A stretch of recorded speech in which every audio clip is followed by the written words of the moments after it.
Well, good afternoon, everyone. This is Nana the Canner here. Today is Friday, June 7th, 2024, and I want to welcome you back to the edge of the boreal forest. We are just heading out to the garden here to check our rain gauge to see how much rain we've gotten the past couple of days. We've gotten a significant amount of rain on the garden in the past few weeks. Okay, well, let's take a look here. This has been an accumulation of the past couple of days, or few days I would say. And that's almost 2 inches of rain there. Huh, that's a lot of rain that we've gotten recently.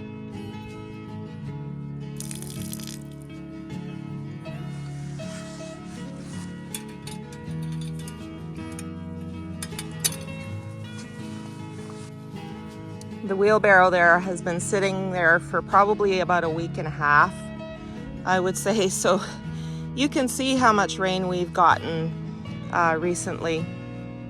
I do believe that since I did my last garden update that we have gotten over 6 inches of rain, which is phenomenal for the spring. It is way more than I anticipated, and it is taking a toll on the garden. So the 3 rows of corn we planted, for the most part at the end of the garden there, up until like yesterday, was basically covered in water. So the 3 rows of corn we planted, the first one did come up, and then the next one did not. So even if it does come up, which I doubt it, I'm guessing that these seeds are probably waterlogged and won't germinate. Even if it does come up though, it's a little late for it to be coming up. We probably won't get any corn out of that. This row is coming up somewhat. It's hard to see the little patch of popcorn down there. We'll have to go take a look at that later. I'd walk in there, but I would sink. I would literally sink.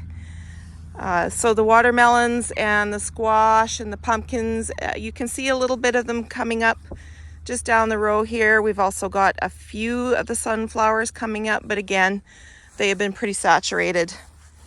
So I had put in 500 hills of potatoes back the middle of May during the last garden update. And we do have some potatoes that are sprouting there, and I'll just show you here. So some of them are coming up, so hopefully that's not a loss. There's a spot down at the other end of the garden there where it's still saturated with water. That area probably won't produce. So after my first garden update, where I had planted all of what you've just seen, I did have one day where I was able to come out, and it was still quite wet from a rain we had had.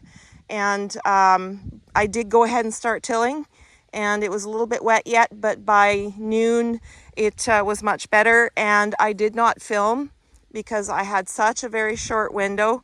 So I did do 6 more rows, and we put in some chickpeas, and this row is primarily drying beans, different kinds of drying beans, and we have some dill at the end. And then we have more drying beans, navy beans, kidney beans here. And then we have a couple different kinds of green beans and yellow beans. And somewhere along here, there is Swiss chard. We'll have to look here. This is primarily beans, though, with some more dill at the end, I think. And what do we have here? We have a row of carrots here. We have a couple of different varieties of carrots. We have some really colorful ones, too. We have some purple carrots and some red carrots and some Yellowstone. And then here, it is so hard to see because everything has been washed off.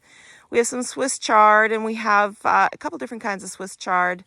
And we also have some spinach, and I think we finished out the row with carrots. Abby, out of the garden! Out! She doesn't listen very well. And here, What did we plant? It's all washed off. We got so much rain. This is beets. So we have a row of beets here. I'm not sure what this is. We put something in here. I'll have to take a closer look, I guess, here. But basically, that's all we got planted in that one day. And like I said, I had such a short window that I didn't do any filming. I felt it was more important to actually get the seed in the ground. So the plan was to finish putting in like peas and onions and cucumbers and lettuce. And then we have all of our seedlings, like all of our tomatoes and peppers and onions I started from seed, all of that has to come out yet. But it is soaking wet, and it is June 7th. Like this should be like in the ground at the beginning of June and well on its way to producing flowers and food. But we're kind of at a standstill here. So even if we do get this in, it's going to be late. So we better hope and pray that in the fall we don't have an early frost. The plan is I'm still going to go ahead and do it. Don't know when I'll get in there, and we'll see how it goes and see what happens, but there's no guarantees. And so we've got our garlic, which is coming up, and I got to take a look at that. Some of the basically what it is I put this garlic in the spring, and then I ended up not getting it out in the fall, so I called it fall garlic. But what happened is some of these bulbs were quite developed, and basically what's happening is several shoots are coming up from each bulb again this spring. So I might have to pull these bulbs and kind of pull them apart and then replant them. I have a couple of spots here where there is nothing that I can actually do that. So you can kind of see the garlic right there. So once it dries up, we'll have to get in here and we're going to have to till it and pull some of these weeds again. But that's coming good. And we're starting to get a lot of shoots coming up for the raspberries. This is the biggest growth I've seen. These raspberries were put in 3 years ago. First year they didn't do anything. Last year so it was 2021 that we put them in. We had a drought that year, so I wasn't exactly sure that they were going to survive, but they did. And then the next year they really didn't do a whole lot. Last year they started to crawl. You can see where the new shoots are coming up. And this year they're starting to spread quite a bit more, so I'm very pleased. And again, once we're able to get in there, it's dried up a little bit, we'll be able to clean it up. So the asparagus, they're about 2 years old, these plants, and I bought them last year. I don't know if you can see them. I bought them last year at a greenhouse, and I basically bought all of them. I come early in the spring, and when they opened up, and I bought 25 of these plants, and they were just shocked, like, why do you need so many asparagus plants? I said, well, because I have a big family and I would love to be able to put some up in the freezer or can some or pickle some. And so they actually called me after that. I popped in later on to see them and pick out a few more things. And they said, there comes the asparagus lady. So anyways, I am very pleased and excited that all 25 of these plants shot up this year, and they're looking just phenomenally great for being second year in the garden. Some of them we might have been able to just pluck off and eat fresh, but like I said, because we couldn't get into the garden here because it's so wet, they're just going to grow.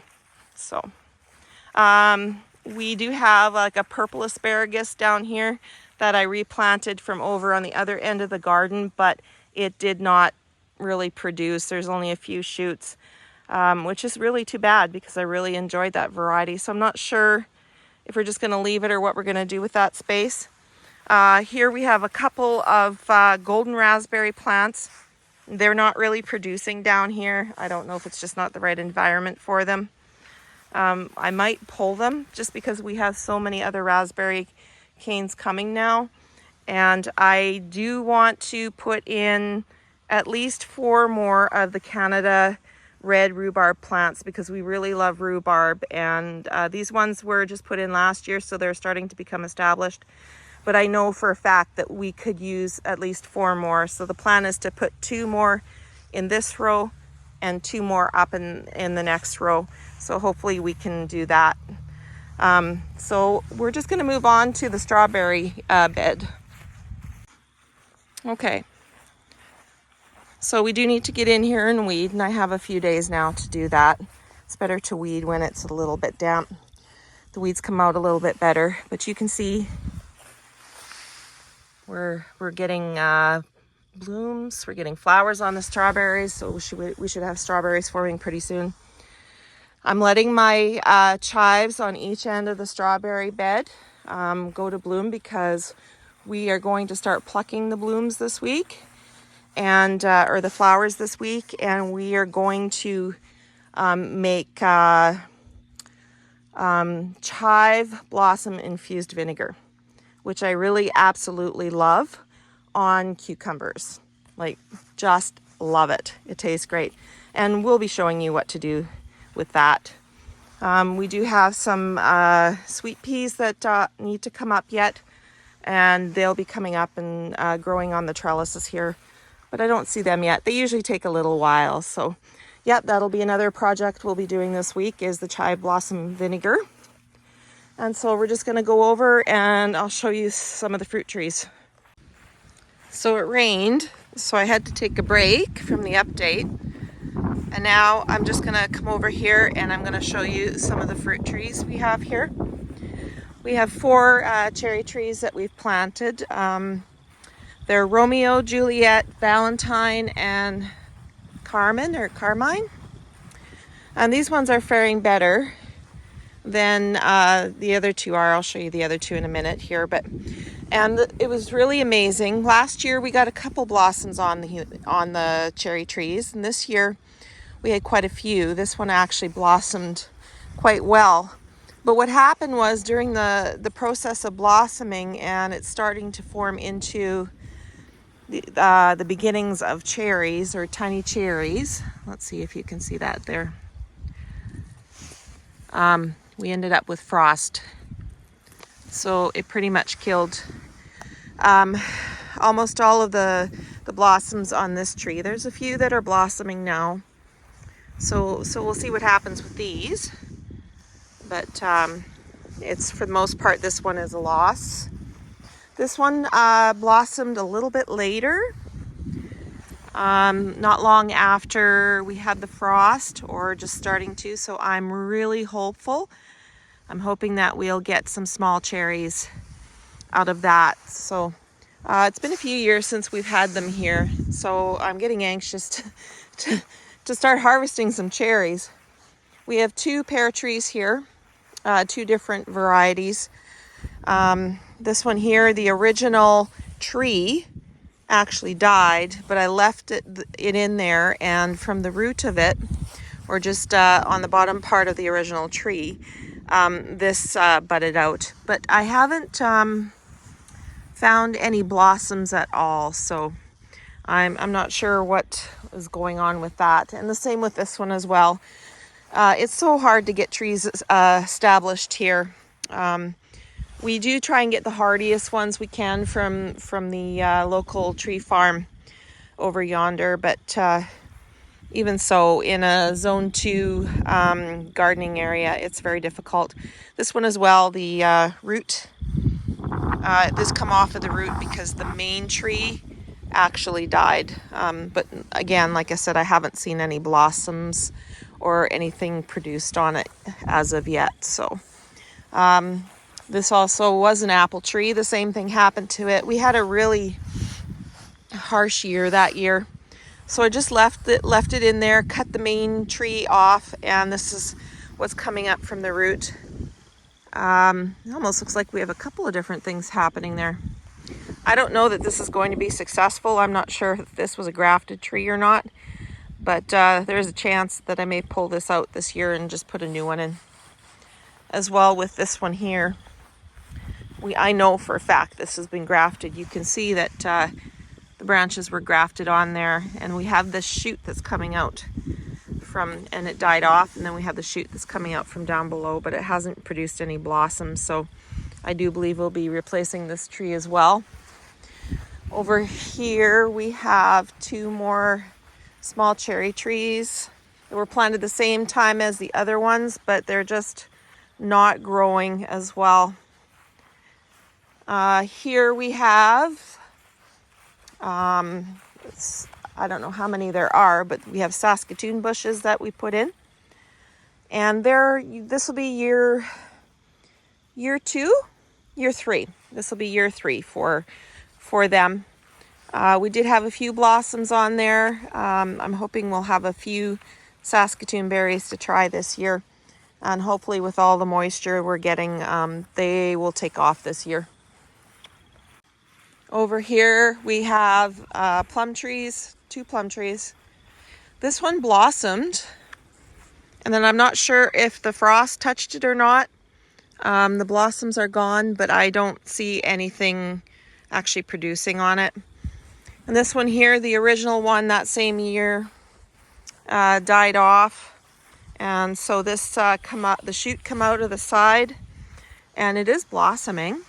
It's actually one that's doing the best, so we'll see what happens with it. So all around the yard side of the quarter section, we have choke cherry trees.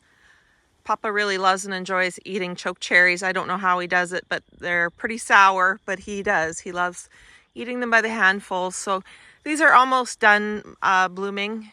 I think they'll be fine. I don't think that the frost damaged them at all, to be honest with you. So most years we have really good choke cherry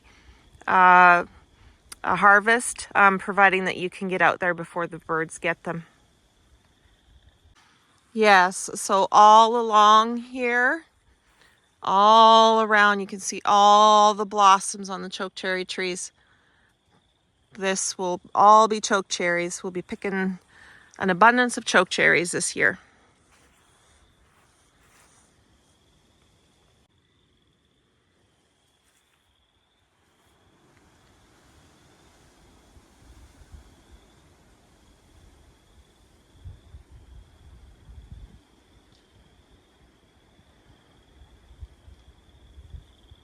So we had a beautiful apple tree established here. It wasn't big, but it was established, and we were getting some magnificent apples for our area off of the tree. And then as you can see, the tree split. The main tree did, and then it ended up breaking right off, and that portion of it died. But Papa left it there, and we wanted to see what would happen. And we have branches coming off that main stump, and we have apple blossoms this year. So hopefully we will have more apples this year. Not as many as what we're used to, but hopefully we will have some.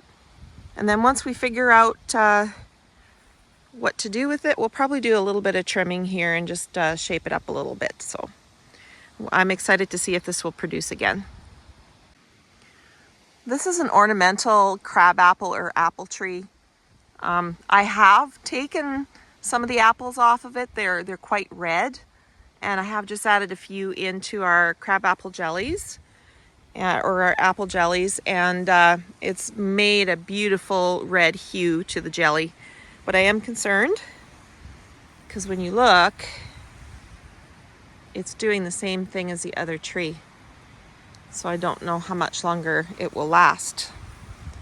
So we'll have to see what happens this year. So this tree here, I'm not exactly sure what the name of it is. I would have to look it up, but it is absolutely beautiful. And it blooms the beginning of June every year.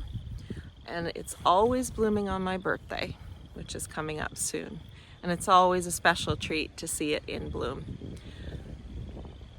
And the bees absolutely love it. They really, really do. I'm just gonna put you down a little bit here. So we get a lot of rain here, and I want to just explain why. Geographically and topographically, we sit in a very unique place on the farm here. Over to the west of us, we have like thousands of acres of provincial forest. And over that way, there are several lakes that people frequent, and it's a tourism industry. But it's all wooded over there, and it's all provincial forest over that way. Now the provincial forest, this is north, the provincial forest comes to the north side of us, and then it meets up, and on the east side of us it meets up with the boreal forest. More particularly, the Porcupine Hills or the Porcupine Forest is where we are situated, just on the edge of that. The boreal forest is massive. It spans across Canada, but where we are, we're on the edge of the Porcupine Forest. And we're high. We are at a higher elevation than, for example, the town like 5 or 10 minutes away from us where both Papa and I work. When we come out of town, we literally go up a big hill, and as you keep going up. So we're higher than, say, the town north of us, and excuse me, we're just as high as the many hills out in the provincial forest and out over in the forestry there. So it's unique and different because we're higher up. We get frost. We seem to get frost more than people in the area do. We also get more rain, a larger amount of rain than, say, what you would get 5 miles to the north or 5 miles to the south of us. And the reason for that is because all of the rain or all of the storm clouds or your weather systems come out of the west. They pick up the moisture from over the lakes, and they come this way, and we're like right in the line of fire, so it dumps on us. So we've had numerous times in the past where we've had a huge downpour, and we'll talk to people in town, and they'll say, oh, we had 2 inches of rain. And then we'll talk to even the neighbors like 3 miles down the road. Oh, we had 1 inch of rain. How much did you get? Oh, we had 5 inches of rain. And that literally did happen. So we find that we get a lot more moisture just in this particular strip than anybody else. So it can prove to be difficult. It was kind of a godsend and a savior back in 2021, because when other areas were not getting rain during the 21 drought, we were actually getting rain.